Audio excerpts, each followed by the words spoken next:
He knew that he had taken on a daunting task and decided to get the blessings of Brahma, the creator of the world.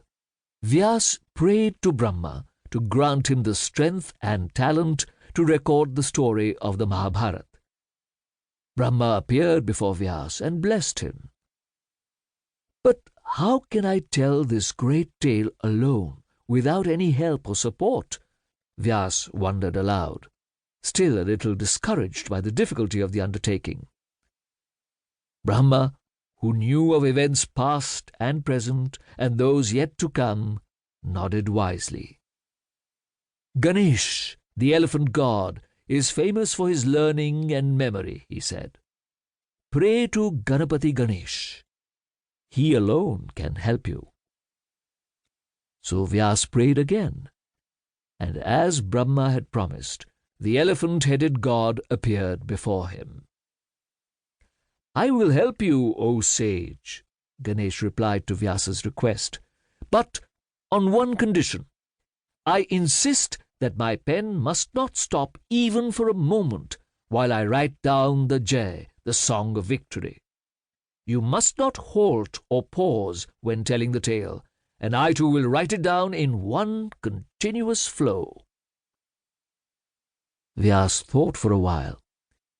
He knew that the help of Ganesh meant that he could tell the Mahabharata in a way that his readers could understand and remember. "I agree," he said finally, "but I too have one condition. You, Ganapati, must listen carefully while I tell of the Jai and make sure that you have understood everything completely before you write it down." Ganesh smiled and nodded his great trunk to indicate his acceptance. So the two got to work together. It took many, many years. Sage Vyas would compose verses and Ganesh would write them down.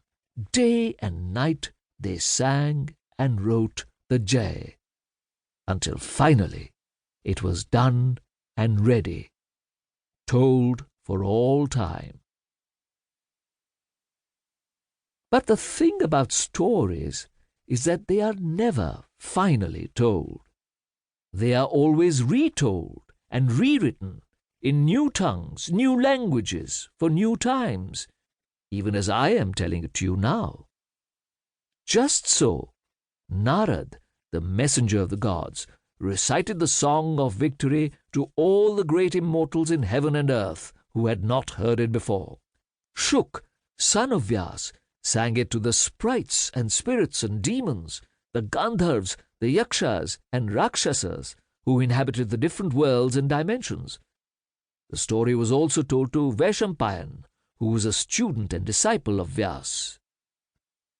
Many years after the time in which the battles of the Mahabharata were fought, Janmejay, the son of King Parikshit, who ruled the Kuru kingdom between the Saraswati and Ganga rivers, held a grand public sacrifice.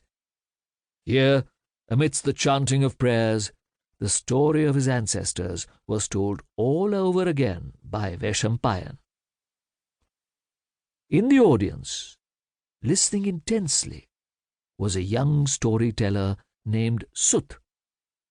The story made a deep impression on him. As Sut grew older, he travelled far and wide, visiting all the places mentioned in the tales of valor and sacrifice told by Vaishampayan.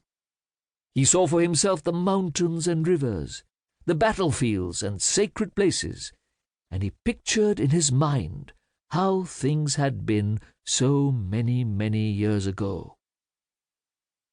Then Sut called all the sages and wise men of his age to the forest of Naimish. Under the shade of leafy trees, he retold the story he had first heard as a young boy. It is Suta's Mahabharata that I will retell. The story of the Pandavas and the Kauravas, the 105 brothers and cousins who grew up playing the same games, learning from the same teachers. They studied the art of war and trained as warriors together. Yet they were very different in the way they understood the rules and philosophy of battle.